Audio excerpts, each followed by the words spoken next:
let's say there is a boundary crossing. Let's say you say, I'm not sure I like this. Does she go, well, what do you mean? Let's talk about it? Or does she accuse you immediately of being the problem, take an arrogant stance, find ways to cut you down around it, ghost you for 2 or 3 days because she's mad at you? These are not easygoing people. These are not easygoing women.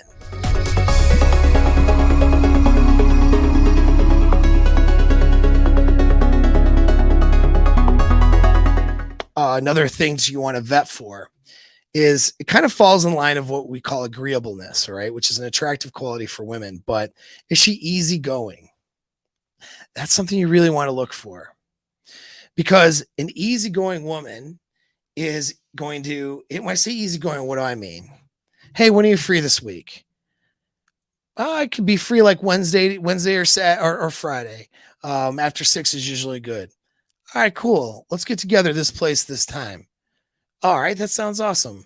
I'll see you there. Right? That's easygoing. All right. Now, how easygoing she is, of course, can be predicated on her attraction to you. But as you move down the line in the dating process, that initial attraction won't wear off, but it will no longer be a factor in how easygoing she is. So you have women, when women are attracted to you, they're going to be easygoing anyway, just to start off with.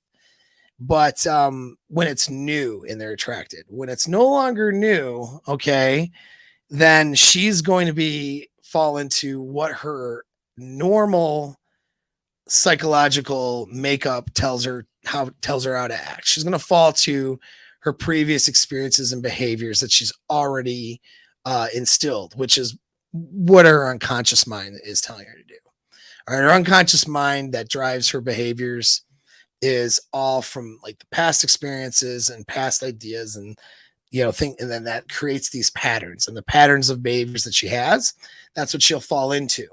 So her everyday patterns, is she an easygoing person, or is she somebody who is always going to be like, trying to change plans, or I don't know, or do you feel like you have to convince her and pull her into things? And let's say there's a perceived offense. Let's say you say something. Let's say you make a joke and she don't think it's that funny. Not necessarily insulting, not disrespectful. It's just something that she doesn't think that funny. Is she just like, well, whatever, maybe, throws a little neg at you, or just rolls her eyes, or just doesn't even say anything, but it's not a big deal, right? Or does she make a big deal about it? Does she make problems out of things that really don't need to be problems? And we're not talking about boundary crossings and things like that on her part. We're just talking about general things.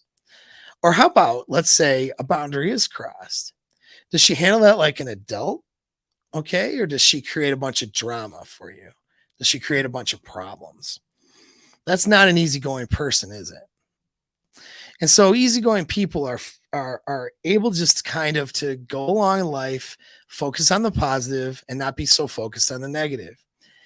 You'll be able to tell this really when you take a girl outside of her comfort zone, which I recommend, of course, you do. Now, in the beginning, like picking up a girl, you're keeping kind of somewhat within enough of not that you're not challenging her comfort zone, but you're keeping her within enough of a comfort zone so you don't like lose that opportunity in those first dates, right? You're not like, hey, come over and Netflix and chill. And she's like, dude, I don't know you. And I'm not sure if you're going to kill me or not. And you're like, yeah, I'll just come over anyway. And if you don't come over, then next to you, like that's a little bit stupid, right?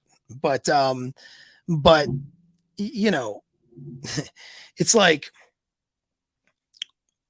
she's going to be chill and easy to deal with, more than difficult to deal with.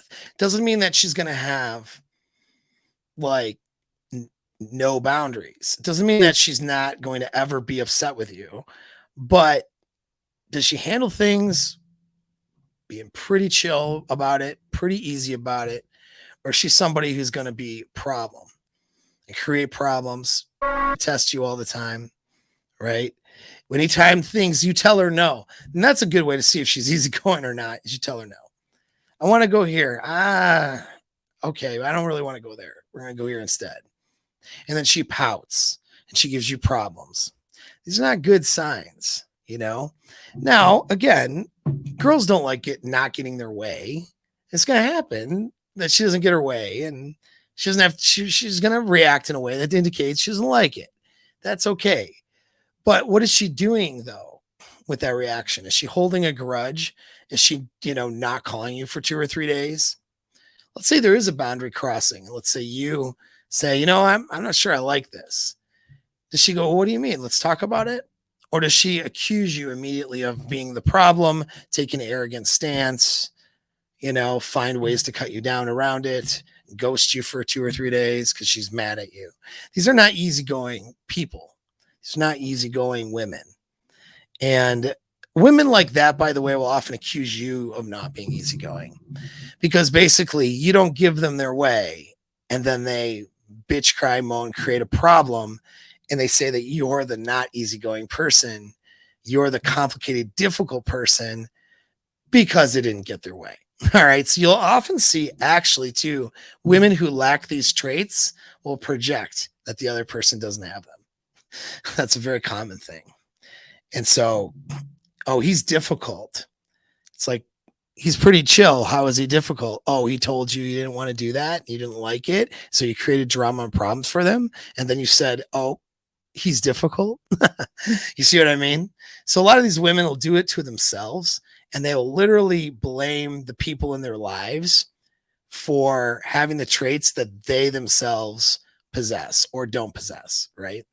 And that's another actually little bit of a secret thing is if you find a trend in how she talks about guys she used to date or past,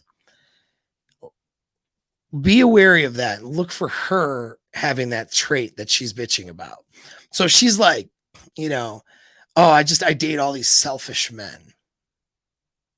Look for her selfishness and see where that is. A lot of times women will be selfish. And then when a guy reacts to that, then they say the guy is the one who's being selfish for reacting to her selfishness. You see what I'm saying? How that works. And so they will pinpoint and actually announce for you what their red flags are and problems are by bitching about those problems in other people. So that's fun. You can listen to that and take notes on that, mental notes. And I mean, so it's not always the case. Sometimes a girl will, I've just dated selfish men, and you notice that she's really giving and not selfish. And maybe she was a little bit codependent, actually, right? And just had that combination. That can happen too. So I'm not saying it's a universal thing. Okay. Take the binary internet thinking out of it, right? We're just looking for trends, but it's something to look for. She says, oh, I've always dated selfish men. Look for that trait in her. Now, what you may find, maybe she was not selfish at all, but then there was something about her, though, that caused her to go for selfish men.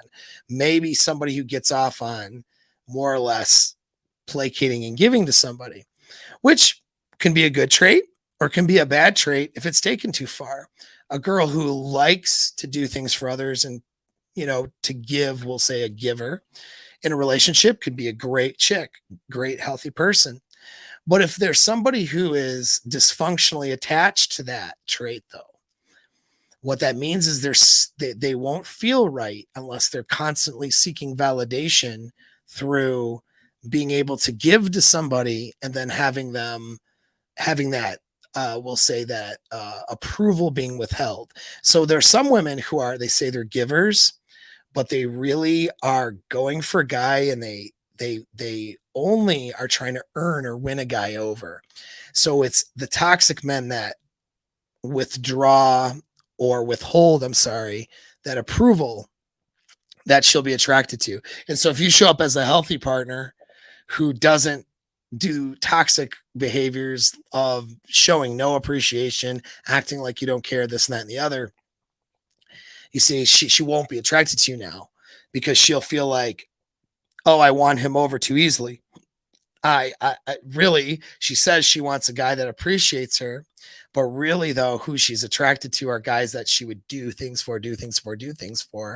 And she would only get intermittent rewards, which anyone who knows anything about behavioral psychology, intermittent rewards make you addicted to a person. Take that and put that in your game, but don't use it in a toxic manner. But anyway, that's just the way it is. And so you're a guy who's normal, who says, yeah, I'm a grateful person. I'll show my appreciation. Hey, thanks for doing that for me. And then you do something for her, because it's just normal exchange. All of a sudden, she's not attracted to you now. That's obviously a toxic chick. That's not your problem. All right. I'm not talking about guys who simp for women. That's not what I'm talking about. I'm talking about simple reciprocity, being a human being and being a healthy person. Some women can't handle that. They want the guy who's going to treat them like crap. They want to constantly try to win a guy over. And as soon as the guy's won over, then all of a sudden they're dried up downstairs, right? And so watch out for that stuff. That's sort of a sidebar.